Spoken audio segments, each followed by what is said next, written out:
Bonjour, je m'appelle Camille, j'ai 19 ans, je suis au CFA IGS pour faire de la BTS Gestion PME.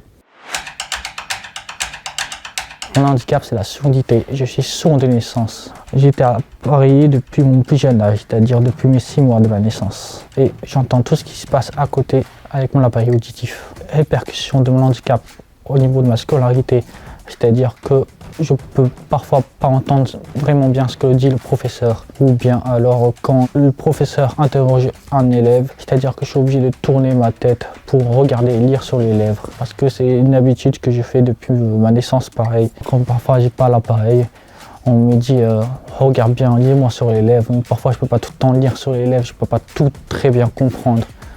Ça dépend des personnes, parfois il y a des personnes qui ne savent pas lire sur les lèvres. Par exemple, si je suis appareillé, on peut me dire « Ah c'est bon, tu entends très bien », alors on va dire « Je suis comme un entendant », alors que c'est pas vraiment ça.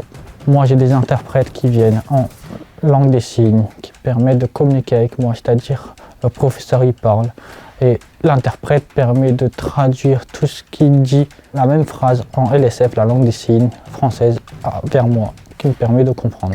Après mon BTS de gestion PME, j'aimerais devenir entrepreneur, c'est-à-dire que je veux créer des entreprises plus au niveau de mon handicap, c'est-à-dire aider une personne de mon handicap, ou bien peut-être aider des personnes d'un autre handicap.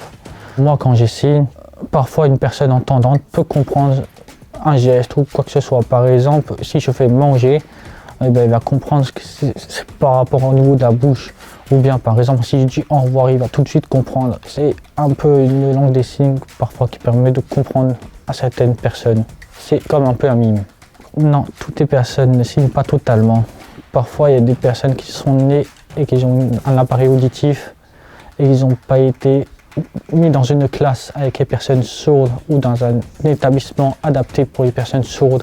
Par exemple, quand on fait une phrase, qu'elle soit professionnelle ou normale, on va faire une phrase simple, on va ajouter une expression faciale pour mieux comprendre ce que la personne va dire. J'aimerais passer un message, c'est-à-dire que les personnes sourdes sont capables de travailler autant que les personnes entendantes, c'est-à-dire elles ont le même niveau que les personnes entendantes. Il ne faut pas confondre les personnes sourdes et les personnes sourds-muets, c'est-à-dire qu'une personne sourde, elle signe, elle a les cordes vocales, alors qu'une personne muette, c'est-à-dire qu'elle n'a pas de cordes vocales, elle ne met pas de son dans la voix.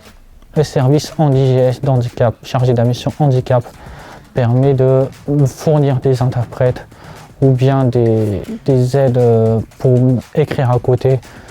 Et parfois, ils sensibilisent les professeurs pour m'aider à mieux m'adapter au cours.